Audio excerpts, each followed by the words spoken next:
नमस्कार दोस्तों। आपका इन्वेस्टवाइज में बहुत बहुत स्वागत है। और चलिए देख लेते हैं कल कौन कौन से स्टॉक्स में आप इंट्राडे पोजीशंस लेके अच्छे प्रॉफिट्स बना सकते हैं। लेकिन वीडियो शुरू करूं उससे पहले बस बहुत ही जल्दी एक दो पॉइंट्स बोलना चाहता हूं। सबसे पहले तो ये कि मैं जो आपको चार्ट्स दिखाऊंगा स्टॉक्स के, उसमें आप समझने की कोशिश करिएगा कि मैं जो स्टॉक का बाय या सेल रिकमेंड कर रहा हूँ वो क्यों कर रहा हूँ, ताकि आपकी ट्रेडिंग भी बेटर हो जाए। और अगर आप सिर्फ स्टॉक का नाम देखेंगे और नहीं समझेंगे तो आपको खुद की नॉलेज कभी आ नहीं पाएगी। तो मैं कोशिश ये करता हूँ कि जो टेक्निकल एंगल है उसको भी समझाऊँ और लेवल्स भी दूंगा साथ में। आपको क्या टारगेट एक्सपेक्ट आप कर सकते हैं और क्या स्टॉप लॉस रखना चाहिए आपको। तो इसलिए उसका स्टॉक का सिर्फ नाम मत देखिएगा, उसका जो टेक्निकल रीज़न है वो भी समझिएगा और लेवल्स भी यहीं देखिएगा। दूसरी बात ये कि अगर आप मेरे चैनल के सब्सक्राइबर नहीं हैं तो सब्सक्राइब कीजिए और बेल नोटिफिकेशन ऑन करते समय ऑल ज़रूर सेलेक्ट करिएगा, नहीं तो आपको सारे वीडियोस के नोटिफिकेशन नहीं मिलेंगे। और अगर आपको वीडियो इन्फॉर्मेटिव लगे तो इसको लाइक और शेयर ज़रूर कीजिएगा। Thank you. चलिए वीडियो शुरू करते हैं। और सबसे पहले आप बस आपको बहुत ही ब्रीफली ये बता दूं कि आज का स्नैपशॉट क्या था और इंडेक्स और सेक्टोरल परफॉर्मेंसेस कैसे रहे। तो निफ्टी आज 114 पॉइंट ऊपर गया, निफ्टी बैंक 13 पॉइंट नीचे गया, निफ्टी ऑटो 145 पॉइंट नीचे गया। और यहाँ पे परसेंटेजेस मेंशन हैं कि कौन सा इंडेक्स कितना परसेंट आज ऊपर गया। तो निफ्टी ऑटो और निफ्टी आईटी दोनों बहुत अच्छा कर रहे हैं पिछले 2 दिन से। ये सारे आज के फिगर्स हैं। तो निफ्टी फाइनेंशियल सर्विसेज 9 पॉइंट ऊपर गया, निफ्टी फार्मा 148 पॉइंट्स ऊपर गया, निफ्टी एफएमसीजी 228 पॉइंट ऊपर गया, निफ्टी मेटल 166 पॉइंट्स ऊपर गया और निफ्टी रियल्टी 1 पॉइंट ऊपर गया। और F N O top gainers की अगर हम बात करें तो टाटा स्टील 8%, जिंदल स्टील 7%, नैल्को ऑलमोस्ट 7% और हिंडाल्को भी ऑलमोस्ट 7%। और F N O top losers की बात करें तो जी इंटरटेनमेंट 2.5%, हीरो मोटोकॉर्प 1.7%, जुबिलेंट फूडवर्क्स 1.3% और अदानी पोर्ट्स 1.1%। और अगर आप मेरे को ट्विटर पे फॉलो नहीं करते हैं या मेरे टेलीग्राम चैनल के मेंबर नहीं हैं तो लिंक्स डिस्क्रिप्शन में दिए हुए हैं, आप मुझे वहाँ पे भी फॉलो कर सकते हैं। और टेलीग्राम चैनल पे मैं कुछ वैल्यू एडेड सर्विसेज देता हूँ और स्टॉक्स भी रिकमेंड करता हूँ, और बाकी जो मेरे व्यूज़ हैं मार्केट्स के बारे में वो भी मैं अपने टेलीग्राम चैनल पे पोस्ट करता रहता हूँ। तो आप अगर उसमें मुझे फॉलो करते हैं या मेरे मेंबर बनते हैं तो आपको काफ़ी फ़ायदा होगा। तो बात करते हैं सबसे पहले निफ्टी की। तो निफ्टी बहुत आज अच्छा ऊपर गैप अप खुला और आरएसआई भी 70 से ऊपर है। लेकिन अगर आप देखें तो पिछले कुछ दिनों में इसकी जो बॉडी थी कैंडल की वो भी काफ़ी अच्छी बन रही थी, उसके बाद धीरे धीरे बॉडी जो है वो पतली होती गई है। और आप अगर नोटिस करें तो ऑलमोस्ट सारे दिन ये गैप अप खुला है। तो ज़्यादातर इसकी जो मूवमेंट हो रही है निफ्टी की वो गैप अप की वजह से ज़्यादा हो रही है, बॉडी कम है। तो ये थोड़ा सा वीकनेस दिखाता है कि यहाँ शायद निफ्टी आगे थक गई है। और आज इसने बड़ा स्ट्रॉन्ग ओपनिंग दी, उसके बाद काफ़ी ज़्यादा नीचे आके नेगेटिव में भी गया, फिर वापस पूरी रिकवरी करके 114 पॉइंट यानी कि 0.82% ऊपर बंद हुआ है। और इम्पॉर्टेंट बात यह है कि रिजल्ट सीजन भी ऑलमोस्ट शुरू होने वाला है। अगर रिजल्ट्स डिसअपॉइंटिंग रहे तो मार्केट में करेक्शन आ सकती है, क्योंकि मार्केट इस समय थोड़ी सी शायद हो सकता है ओवर वैल्यूड हो। और मार्केट को जो पॉजिटिविटी लग रही है वो एक तो कोविड वैक्सीनेशन शुरू हो रहे हैं काफ़ी जगह पे, खास करके इंडिया में भी जल्दी शुरू हो जाएंगे और ड्राई रन्स हो चुके हैं। उसके अलावा ब्रेग्जिट डील हुई, वो मार्केट ने थोड़ा पॉजिटिवली ली। यूएस स्टिमुलस पैकेज साइन हुआ, वो थोड़ा पॉजिटिवली लिया।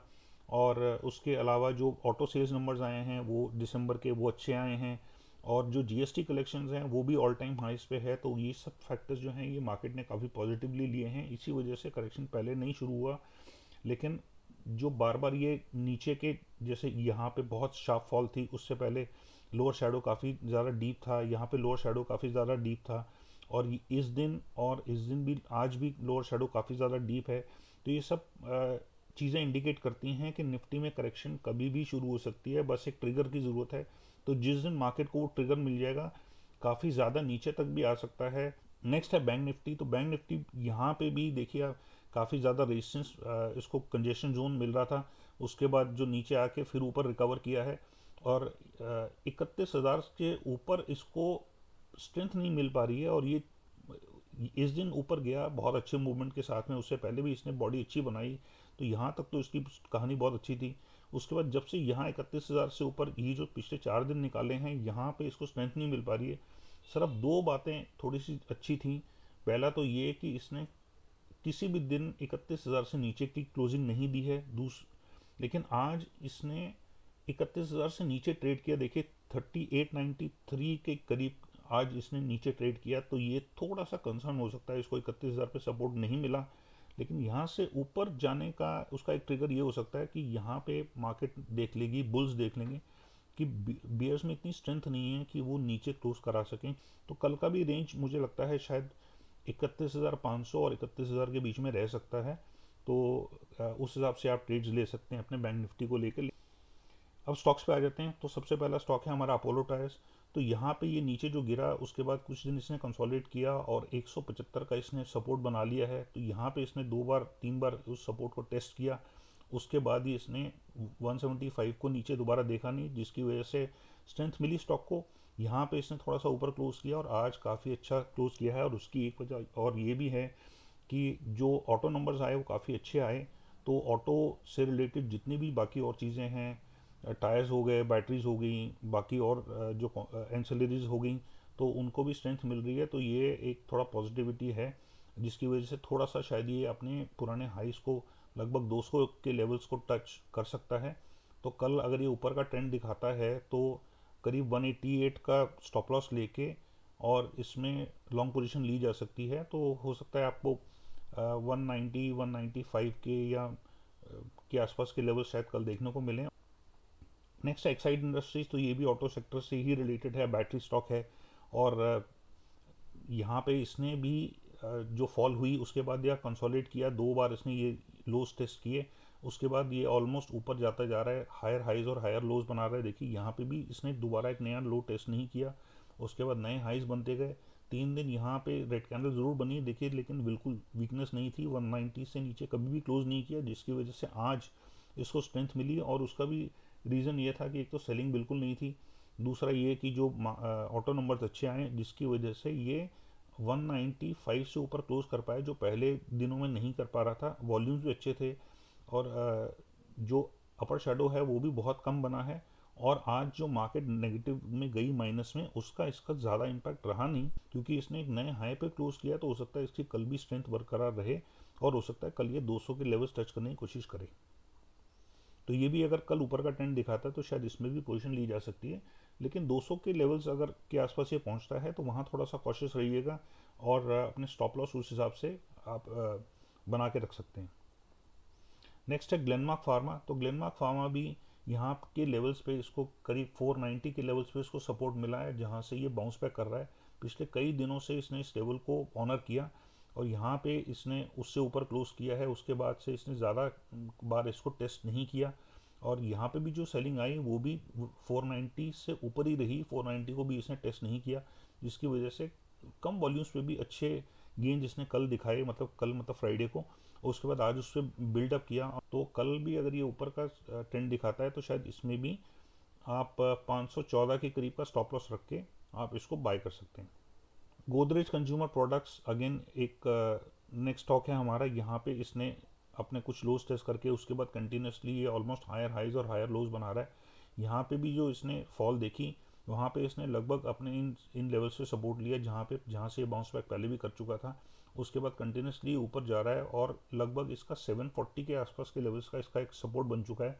आज इसने वहीं से शुरुआत की, थोड़ा सा लोअर शेडो बनाया और बड़े स्ट्रॉन्ग इसने कैंडल बनाई है, करीब 2.5% ऊपर, और अपने हाइस पे क्लोज हुआ है। काफ़ी बहुत कम इसने अपने गेंस गिव अप किए। वॉल्यूम्स भी ठीक थे, एवरेज वॉल्यूम से थोड़े से स्लाइटली ऊपर लग रहे हैं आज इसके वॉल्यूम्स। और एक पिछले कई दिनों के इसने एक नए हाई पे क्लोज किए। यहाँ इसने ऊपर का लेवल टेस्ट किया था बट यहाँ सेलिंग आ गई थी। उसके बाद यहाँ तो बनी ही रेड कैंडल है, ऊपर से शुरुआत की, पूरा दिन नीचे आता रहा, लेकिन आज बड़ी स्ट्रॉन्ग इसने क्लोजिंग दी है। और RSI भी काफ़ी अच्छी है, 70 के करीब जा रही है। स्टोकेस्टिक्स भी ऊपर हैं और क्योंकि इसने ज़्यादा गेंस गिव अप नहीं किए, वॉल्यूम्स भी अच्छे थे, तो कल इसका भी चांस है कि ये और ऊपर जाए। तो कल अगर ये 760 से ऊपर ट्रेड करता है तो आप 758 का स्टॉप लॉस लेके इसमें लॉन्ग जा सकते हैं। नेक्स्ट स्टॉक है ग्रासिम। तो ग्रासिम भी आप देखेंगे कि हायर हाइज और हायर लोज बना रहा है। कभी भी इसने पुराने लोज को नीचे बीट नहीं किया है और अपने सारे मूविंग एवरेजेस से कंफर्टेबली ऊपर है। और वीकनेस इसमें ज़्यादा है नहीं, कोई भी ऐसे 2 दिन नहीं जा रहे हैं पिछले कई दिनों से जहाँ पे इसने कंटिन्यूसली लगातार रेड कैंडल्स बनाई हों। और यहाँ पे देखिए वॉल्यूम्स इस रेड कैंडल की काफ़ी ज़्यादा थे, लेकिन उसके बावजूद भी सेलिंग ज़्यादा नहीं थी, और जो नीचे आया वो भी रिकवरी काफ़ी हद तक हो गई। बहुत ही कम ये नेगेटिव में बंद हुआ। उसके बाद पिछले 2 दिन इसके लिए अच्छे रहे हैं।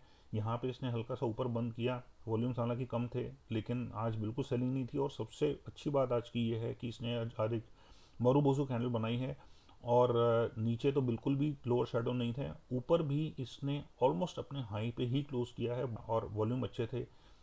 RSI भी 70 से ऊपर पहुंच चुकी है, और स्टॉकेस्टिक्स भी ऊपर हैं, तो ये भी कल काफ़ी अच्छे चांस हैं कि ये कल और ऊपर जाए। तो 964 के करीब का स्टॉप लॉस रखें आप, अगर ये ऊपर का ट्रेंड दिखाता है तो इसमें भी बाइंग पोजीशन ली जा सकती है। और जितने भी स्टॉक्स हमने डिस्कस किए हैं अभी तक, उसमें रफली 1 से 2% का आप टारगेट रख सकते हैं। उससे ऊपर मिल जाए तो बोनस हो गया, जैसे ये 3.25%, 3.3% ऊपर गया है, तो लगभग 1 से 2% का टारगेट लेके चलें। और मैंने जो वीडियोस बनाई हैं उसमें एक वीडियो ये भी है कि कैसे आप इंट्राडे ट्रेडिंग करके, अगर रेड कैंडल भी during the day hourly chart से बनती हैं, तो उसमें भी आप कैसे पोजीशन लेके अपने प्रॉफिट्स को और इंक्रीज कर सकते हैं। तो वो भी अगर आप देखेंगे तो उसमें आपके प्रॉफिट्स, अगर ड्यूरिंग द डे वॉलेटिलिटी भी रहती है आवरली चार्ट्स पे, तो उसमें भी आप अपने प्रॉफिट्स और इंक्रीज कर सकते हैं। तो वो वीडियो आप ज़रूर देखिएगा। और thank you so much for watching. और मेरा ईमेल एड्रेस है investwise0070@gmail.com।